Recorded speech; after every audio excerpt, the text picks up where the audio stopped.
军现在已经完成了对库尔斯克乌军的包围，被围的乌军现在可以说命悬一线。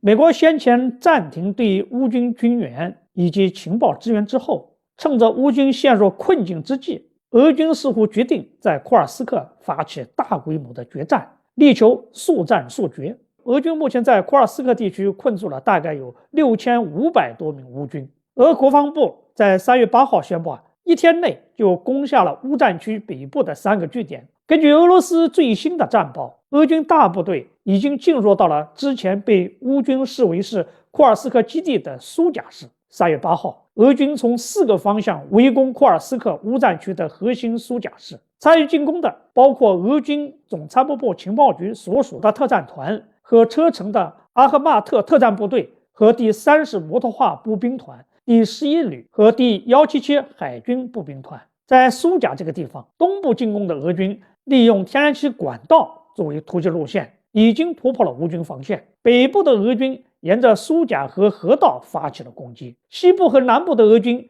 则分别沿公路线和林区展开行动。据说，若俄的朝鲜军队也参加了这次战役。而在苏贾外围，比如说北部的切尔卡斯科耶、波利奇诺耶、库巴特金等方向，也基本被俄军夺回了。为了切断乌军的回撤路线，后方的苏梅州，俄军已经摧毁了位于两国边境之间的普什尔河上的一座关键性的桥梁，以阻断乌军的后勤。乌军进入库尔斯克的重要补给线之一 H07 高速公路也已经进入了俄军的火炮射程之内。据俄媒援引一位俄罗斯军事专家的话称，绝大部分进入到库尔斯克的乌军都已经无法脱离，他们正在一个接一个的被定点清除。据俄罗斯方面公布的3月7号的战报，在过去24小时之内，库尔斯克乌军一共损失了士兵180多人，被摧毁了各类装甲车20多辆，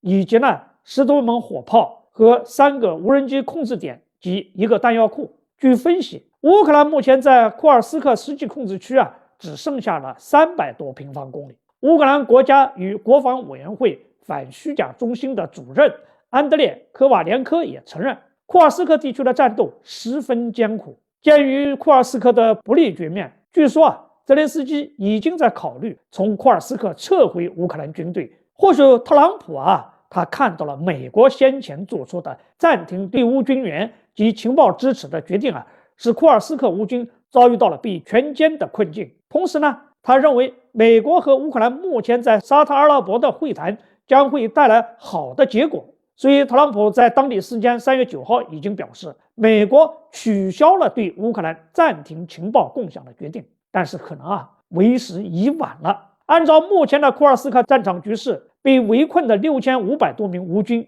很可能已经在劫难逃。假如乌军丢掉了库尔斯克占领区，泽连斯基会面临比特朗普更大的妥协压力，这可能是俄方下决心解决库尔斯克问题的一个战略出发点。因此，在库尔斯克的一决雌雄也极大地影响着美乌的谈判进程。库尔斯克战场和沙特谈判桌上究竟会产生什么样的互动，恐怕这几天就会见出分晓了。好，这个话题就聊到这儿，欢迎大家继续关注王飞评论，下一期再见。